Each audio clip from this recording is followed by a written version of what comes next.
저희 형부가 목사님이시고 저희 언니가 이제 사모이고 제 여동생이 저와 함께 신학교를 다니던 전도사였습니다. 그래서 사실은 저희 여동생이 저보다 사역을 더 오래 하기도 했고 저희 어머니께서도 저를 이제 모태 신앙으로 이제 저를 잉태하실 때부터 교회에 다니시긴 하셨지만 이제 어느덧 직분을 받을 권사님이 되실 지긋한 나이가 되셨습니다. 저희 교회에 저희가 설교를 이렇게 할 때마다 유튜브에 올라가잖아요. 그래서 제가 다른 분들은 저에게 솔직하게 말하시지 못할 것 같아서 저희 가족 단톡방에 그 유튜브를 보내드렸더니 피드백이 날라오더라고요. 감정 과잉. 제가 저번 2달 전에 울지 않았습니까? 시작부터. 그래서 감정 과잉입니다. 그리고 왜 이렇게 설교할 때 목을 흔드세요 하는데 제가 유치부 율동교사를 하다 보니까 저도 모르게 저의 몸에 리듬이 이렇게 있어요. 그래서 되게 그걸 고쳐보려고 노력을 하는데도 제가 그게 잘 안 고쳐지는데 저번에 서림교회 송재식 목사님께서 오셨는데 설교를 하시면서 이렇게 몸을 많이 흔드시는 걸 보면서 위로를 받았습니다. 2025년 새해가 시작되고 올 한 해는 어떤 한 해가 되면 좋을지 주변 지인들과 따뜻한 덕담을 나누셨습니까? 저는 지인들에게 받았던 덕담 중에 가장 듣기 좋았던 덕담이 적게 일하고 많이 버세요 라는 인사였습니다. 적게 일하고 많이 버세요. 요즘 자영업자분들이나 주변에 사업하시는 분들이 매우 경기가 어렵다는 말씀을 하십니다. 하루하루를 치열하게 최선을 다했는데도 결과물을 내기가, 수입을 내기가 어렵다고 합니다. 그래서 그런 농담 반 진담 반 덕담을 주고받은 것 같습니다. 신년이 되니 믿지 않는 친구들이나 지인들은 올해의 운수를 보느라 정신이 없던데요. 용하다는 철학관과 점을 보는 것은 미리 3개월치 예약이 끝나서 기다리고 기다려야 한다고 합니다. 또 요즘은 굳이 철학관이나 이런 곳을 찾아가지 않아도 인터넷에서 간단한 어플, 휴대폰에서 어플만 다운받아도 사주팔자를 다 봐준다고, 공짜로 봐준다고 하더라고요. 그 어플의 이름이 여러분들이 이제 들으시면 검색해서 들어가실까봐 제가 무슨 점이라는 어플인데 사람들이 하는 말이 이거는 미신이 아니라 저는 그런 거 안 믿어요. 그런 게 뭐가 있어요 했더니 저보고 미신이 아니라 통계학이라는 거예요, 이게. 한때 2013년 관상이라는 영화, 관상을 보는 그 관상가의 영화가 913명이라는 대흥행 기록을 세웠는데 사람의 얼굴을 보면 그 사람의 모든 것을 꿰뚫어 보는 천재 관상가의 이야기를 다룬 영화였습니다. 그리고 실제로도 큰 대형 대기업에서는 면접을 볼 때 직원들의 관상을 보는 사람들이 있다고 해요. 얼마나 우리 회사에 돈을 잘 벌어다 줄 것인가 아닌가를 보는 거겠죠. 얼마 전 2024년도 코로나 이후로 굉장히 이런 영화계나 문화계가 힘들었다 하는데요. 1191만 명이라는 흥행 기록을 세운 영화 파묘라는 영화였는데요. 바로 풍수지리로 한 집안의 대물림을 끊을 수 있다는 이야기로 또 우리 대한민국의 묘바람을 불러일으키기도 했습니다. 이렇게 사주팔자를 믿는 제 친구는 벌써 이름을 개명만 2번을 했습니다. 사주팔자가 도대체 무엇이냐? 저도 한번 검색을 해봤는데요. 사주는 우리가 태어나는 순간 우주로부터 부여받은 운명의 암호가 있는데 생년월시에 따른 자신만의 고유한 삶이 있고 성격과 기질, 생애 운명까지 점칠 수 있다고 믿는 것입니다. 사실 이 친구는 2번째 이름에서 그치지 않고 3번째까지 이름을 받았는데 또 바꾸려 하니 저와 제 주변의 사람들이, 지인들이 도대체 나중에 이름이 헷갈려서 휴대폰에서 너에게 전화를 못 거겠다 이렇게 말려서 지금은 2번째 이름을 사용하고 있습니다. 처음에 이름은 너무 드세서 여자 이름으로 좋지 않다고 바꾸고 두 번째 이름은 철학관에서 지었음에도 불구하고 자신이 원하는 일이 안 풀리는 거예요. 그 친구의 소원은 결혼입니다, 결혼. 그래서 운명의 상대를 만날 수 있을 줄 알았는데 지금도 못 만났어요. 그래서 이제 세 번째까지 찾아갔는데 첫 번째보다 더 촌스러운 이름을 받았어요. 그래서 이제 두 번째 이름을 불리고 있는데 아직도 시집을 못 갔다는 게 참 안타깝습니다. 우리 교회로 전도해 오고 싶습니다. 자, 사람들이 이렇게 팔자를 운운하는 것을 보면 다들 그 마음 한가운데 지금의 삶보다 우리 조상들의 삶보다 더 잘 살아보고자 하는 소원함이 아닐까 합니다. 성경에도 이름이 바뀐 사람이 있는데 누군지 아십니까? 야곱입니다. 그는 천사와의 씨름에서 이겼는데 그때 그를 이제는 야곱이 아닌 이스라엘이라 했습니다. 그 뜻은 하나님과 겨루어 이김이라는 뜻입니다. 우리가 주목해야 할 것은 그 바뀐 이름과 형 에서와의 만남에서 죽음에서 건짐을 받은 그 사건을 보는 것이 아니라 그의 야곱이라는 이름을 기억하시고 부르시니 신이시면서도 지극히 작고 연약한 인간 야곱을 구원하신 이가 누구신가 하는 것입니다. 우리가 창세기에서 가장 중요한 인물을 뽑으라고 한다면 대부분 믿음의 시작, 믿음의 조상 아브라함을 떠올릴 것입니다. 그래서 창세기에서 아브라함의 이야기를 가장 많이 다룰 것이라 생각하지만 그보다 더 자세히 한 사람의 출생부터 살아온 과정과 마지막 죽음까지 마치 인생의 파노라마를 보여주듯 다른 인물이 있으니 바로 야곱입니다. 아브라함의 이야기는 창세기 12장에서 시작해 25장에서 종결되지만 25장 후반절부터 50장까지는 야곱과 그의 아들 요셉의 이야기로 이어집니다. 구약 성경의 창세기에서 반을 차지하고 있는 한 인물 야곱은 우리가 잘 알고 있듯이 믿음의 조상 아브라함의 손자요 이삭의 아내 리브가를 위해 이삭이 20년 만에 얻은 아들입니다. 그는 쌍둥이 형제지간으로 에서의 동생으로 태어났으며 그의 이름의 뜻은 뒤를 쫓는 자 혹은 발 뒤꿈치를 잡은 자라는 뜻입니다. 실제로 그는 태어나는 순간 형의 발 뒤꿈치를 잡고 있었습니다. 저는 성경을 읽으며 참 의아했던 인물 중에 한 사람이 야곱이었는데요. 그를 보면 어딘지 모르게 믿음의 3대 조상이라 이름을 올리기에는 잘 이해되지 않는 삶의 모습이 있었기 때문입니다. 그가 나중에 요셉을 따라 바로왕 앞에 서서 우리 조상들보다 나의 연수는 짧지만 130년이라는 나그네 길을 살아왔으나 험악한 세월을 보냈나이다 하고 스스로 고백한 점만 보아도 우리는 야곱의 삶이 참 풍파 있는 삶이었다고 짐작해 볼 수 있습니다. 맞습니다. 아브라함은 하나님께 선택을 받은 사람입니다. 그는 100세의 아들 이삭을 얻었습니다. 저는 솔직히 제가 살아라면 100세의 아이 낳으라면 못 낳습니다. 그런데 그는 그걸 해냈습니다. 정말 기적이죠. 100세의 아이를 낳다니. 그럼 이삭은요? 그의 이야기는 많지는 않지만 아버지 아브라함이 하나님께 믿음의 테스트를 거칠 때 나이 든 아버지의 칼날을 든 손 앞에서도 가만히 자기의 죽음을 기다리고 있던 온유한 사람이었습니다. 그런데 야곱은 말이죠. 딱히 잘하는 것도 뛰어난 것도 없는 것 같습니다. 하나님께서 태에서부터 큰 자가 작은 자를 섬겨야 하리라 약속으로 선택받은 사람임에도 자신의 조급함으로 형을 속여 장자권을 살해한 모사꾼이며 늘 형의 자리를 탐내는 기회주의자처럼 보여집니다.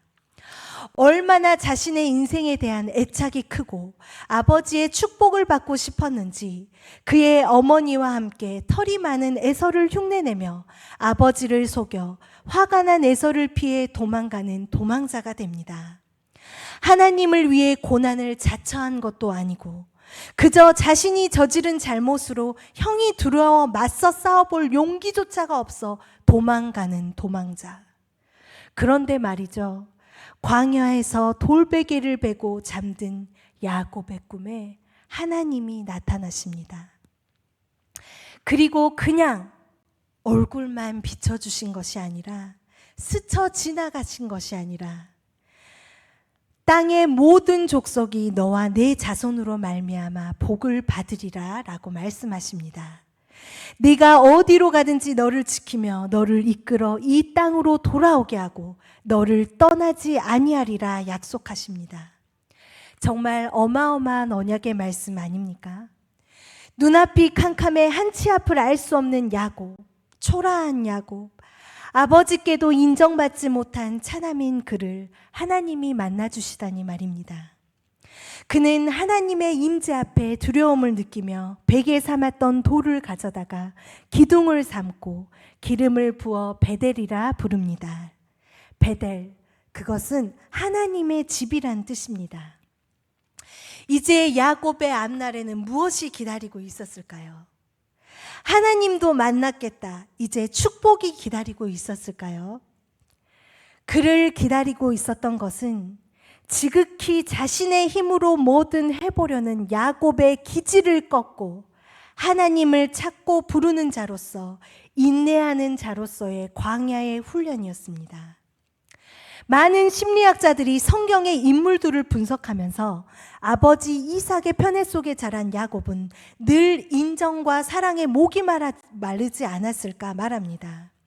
그런 그가 외삼촌 라반의 집에서 드디어 운명의 여인을 만났으니 바로 그 여인의 이름이 라헬입니다. 제가 야곱의 다른 것은 잘 모르고 인정하지 않지만 야곱에 대해 인정하는 딱 한 가지가 있다면 그는 진정한 사랑꾼이라는 것입니다. 창세기 29장 16절에서 18절을 보면 라반에게 두 딸이 있으니 언니의 이름은 레아요 아우의 이름은 라헬인데 대놓고 레아는 시력이 약하고 라헬은 곱고 아름답다고 표현하고 있습니다. 야곱이 라헬을 더 사랑함으로 그 여인 한 명을 얻기 위해 7년을 마치 며칠같이 여겼다고 합니다. 그런데 7년을 섬기고 첫날 밤을 치르고 나니 기가 막힐 노릇은 삼촌 라반이 보낸 여인이 라헬이 아니라 그의 언니 레아였던 것입니다. 이때부터 삼촌 라반의 속임이 시작됩니다. 야곱이 라헬도 아내로 다시 얻기 위해 7년을 더 채우고 원하지도 않는 여종 비라와 실바까지 4명의 여인 틈바기 속에서 그 지독한 사랑 때문에 가정의 불화가 시작됩니다. 야곱의 집착과도 같은 라헬을 사랑하며 그런 남편과 여동생을 보며 슬퍼하는 레아를 위해 하나님께서는 레알에게 먼저 아들을 주십니다. 참으로 전 우주를 다스리시는 하나님이시지만 하나님은 한 가정의 아픔과 상처 가운데에서도 깊이 관여하시고 돌보시는 섬세하신 하나님이십니다. 레아가 얼마나 야곱의 사랑을 갈구했는지를 아들들의 이름을 통해 엿볼 수 있습니다. 첫째 아들의 이름은 루벤이라 짓는데 그 이름의 뜻이 뭔 줄 아십니까? 보라, 아들이다 입니다. 여봐라 라헬아, 너 야곱이 너만 사랑하는 것 같지? 그래도 나는 야곱에게서 아들을 낳았어. 보라, 아들이다. 이렇게 당당하게 말하고 있는 것입니다. 얼마나, 그리고 두 번째 아들의 이름은 시므온입니다. 여호와 하나님이 나의 괴로움을 돌보셨으니 들으심이란 이름의 뜻입니다. 세 번째 아들의 이름은 레위이니 내가 그에게 새 아들을 낳았으니 지금부터 나와 연합하리로다. 그렇게 야곱이란 한 남자를 두고 내 여인의 사랑의 쟁탈전, 출산 전쟁 속에 대가족을 잃은 야곱이지만 그는 라반을 떠나 에서를 대면해야 했습니다. 성도님들도 이 이야기는 잘 아실 것입니다. 천사와 환도뼈가 부러지는 씨름을 할 정도로 자신의 인생을 건, 목숨을 건 기도였습니다. 그 기도를 통해 이제 야곱은 이스라엘이 되었습니다. 그리고 안주하고 싶은 곳에 거주하고 있을 때 충격적인 사건이 발생했으니 바로 우리가 읽고 있는 창세기 35장의 전장인 34장의 내용입니다. 저는 창세기 34장의 내용을 읽으며 어떻게 이 시대에도 그 시대에도 이런 끔찍한 일이 있었는지, 지금 현 시대에서도 디나가 당한 사건은 놀랄 만한 사건이 아닐 수 없습니다. 야곱의 시집도 안 간 외동딸 디나, 유일하게 있는 자신의 딸 디나가 당한 일은 일만 해도 놀라움을 금치 못할 일인데, 디나의 복수를 계획하며 야곱의 아들들이 성읍의 사람들을 복수의 칼날로 잔인하게 살인한 것입니다. 또한 그것도 모자라 그들의 재물과 그들의 자녀와 아내들까지도 참으로 노력했다고 표현하는데 바로 강제로 빼앗았다는 뜻입니다. 딸의 억울함과 안쓰러움, 또 잔인한 살인자가 되어 추악한 일을 벌이고도 반성하지 않는 야곱의 아들들을 보며 이제 언제 이곳에서 죽임을 당할지 모른다는 생각에 고통스러워하는 힘없는 야곱의 모습에 또 한 번 실망하게 됩니다. 정말로 야곱은 딸을 따뜻하게 위로하지도 못하고 해결책을 제시하지도 못하는 무능한 아버지처럼 보여집니다. 그런데 말이죠. 사실 이렇게 지극히 연약한 한 사람 야곱의 모습이 참 우리의 모습과 닮지 않았습니까? 어떻게든 인생을 잘 살아보려고 안간힘을 다해 살아오지만 그의 인생에 닥친 크나큰 위기가 왔을 때 그 위기가 너무 커 보여 두려움과 절망에 사로잡힌 야곱. 슬프게도 야곱 본인만 몰랐을 뿐 라헬만을 사랑했던 야곱의 편협한 사랑이 다른 아내들과 자녀들로 하여금 느끼게 했을 소외감과 가족 간의 분노와 아버지를 향한 배신감이 문제였을지도 모릅니다. 불행을 누가 자초했건 간에 선하신 하나님께서는 또 한 번 이 자초된 것 같은 야곱의 인생에 나타나셔서 35장 야곱을 일으켜 세워주십니다. 야곱이 차마 먼저 주님의 이름을 부르기도 전에 35장 1절 하나님이 야곱에게 이르시되 일어나 베델로 올라가서 거기 거주하며 내 영 에서의 낯을 피하여 도망하던 때에 내게 나타났던 하나님께 거기서 제단을 쌓으라 하신지라. 이제야 야곱이 하나님 앞에 나아가기 위하여 한 첫 번째는 본인과 자기 집안 모든 사람들의 손에 있는 모든 이방 신상들과 자신을 정결하게 하고 의복을 바꾸어 입은 것입니다. 하나님께서는 그런 야곱을 위해 주변 고울들로부터 두려워하는 마음이 들어 누구도 야곱과 그의 가족들을 해치지 못하도록 하셨습니다. 이 모든 불행한 사건을 결국 치유하시고 덮으시고 해결하신 분도 하나님이셨습니다. 성경 어디에서도 야곱 이후에는 이렇게 자손에 대한 복과 약속과 함께 하시겠다는 말씀을 동시에 하신 것을 찾지 못했습니다. 야곱의 긴 여정은 가나안 땅, 다시 베델로 돌아온 후에야 끝이 났습니다. 야곱의 인생을 그래프로 그려본다면 돌베개를 베고 유숙하던 그때 14년 이상을 외삼촌 라반에게 매여 있었을 때 딸의 강간당하는 사건과 세겜의 모든 남자들을 죽이고 노력하여 죽음이 코앞 앞까지 왔을 때, 가장 바닥이었던 그때 베델의 약속의 하나님을 만났습니다. 이렇게 베델로 돌아왔을 때 하나님께서 다시는 야곱이라 부르지 않겠고 이스라엘이 내 이름이 되리라 라고 말씀을 주셨습니다.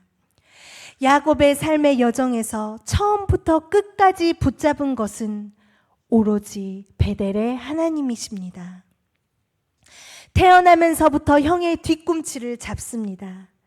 겨우 팥죽 따위로 그것을 에서에게 판 야곱, 값진 장자권을 얻고자 흥정을 합니다. 저주가 들어오면서도 욕심으로 눈이 어두워 자기 아버지를 속이는 죄를 저지릅니다. 때로는 삼촌 라반 같은 사람에게 속아 세월을 낭비했습니다. 아롱지고 점 있는 양을 달라 껍질 벗긴 나뭇가지로 하나님께 때를 씁니다. 사람이 두려워 야반 도주를 합니다.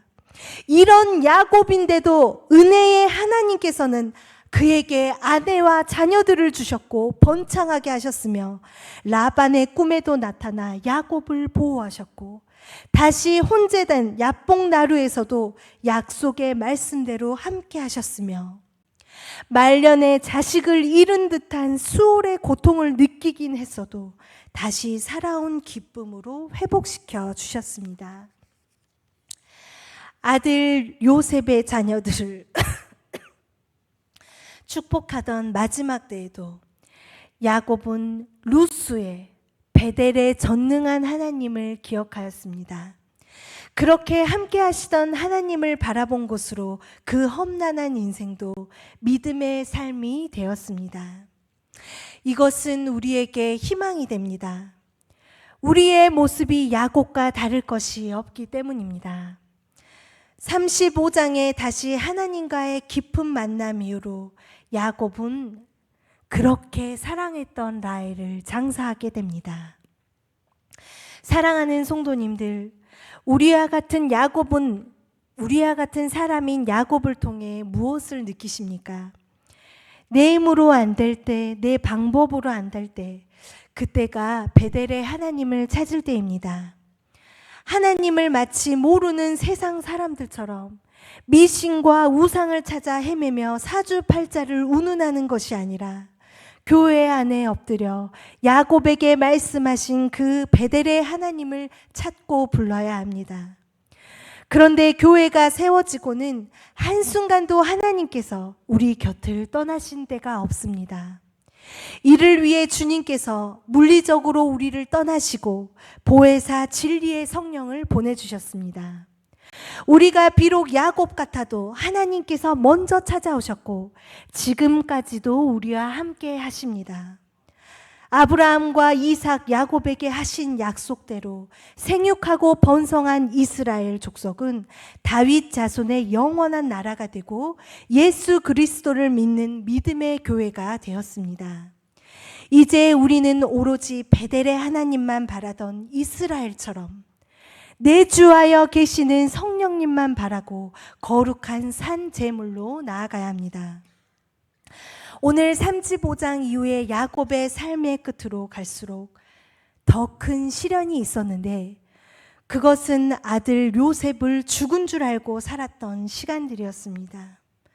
저는 야곱의 인생에서 라헬을 잃었을 때에도 슬펐지만 라헬이 낳은 아들, 첫 아들 요셉을 죽은 줄 알았을 때 그때가 가장 슬펐을 거라 짐작해 봅니다.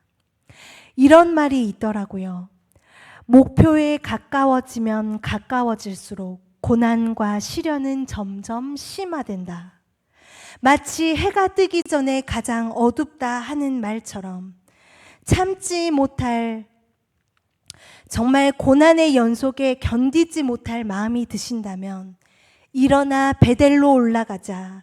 자신과 가족들을 다독이며 몸에 박힌 우상들을 버리고 자신을 정결하게 하고 의복을 바꾸어 입은 야곱처럼 여기 계신 성도님들의 삶이 재정비되기를 소망합니다.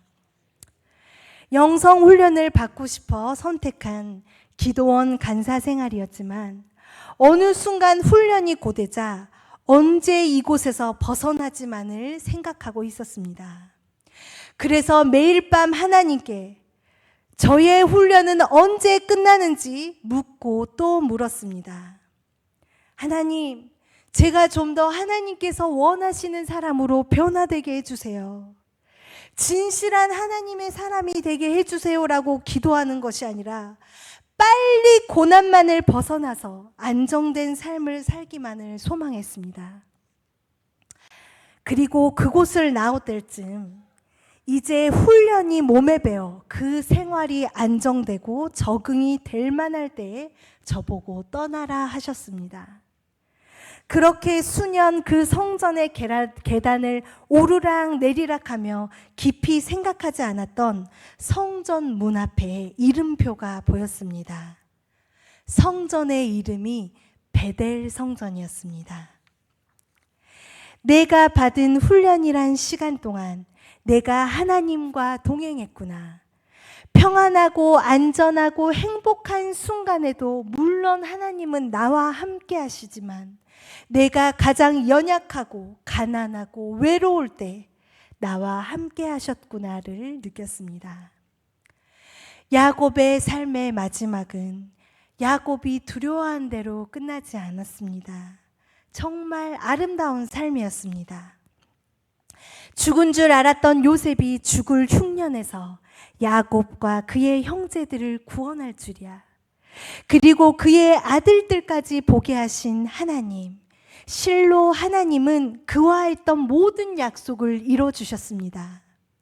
우리는 너무나 믿음이 작아 고난 앞에서 늘 넘어지고 원망하고 실족하지만 야곱을 만나주신 하나님께서 우리의 아버지라는 사실을 잃지 마시고 올 한 해도 소망으로 그 언약을 믿고 믿음의 눈으로 바라보게 해달라고 찬송하고 기도하시겠습니다.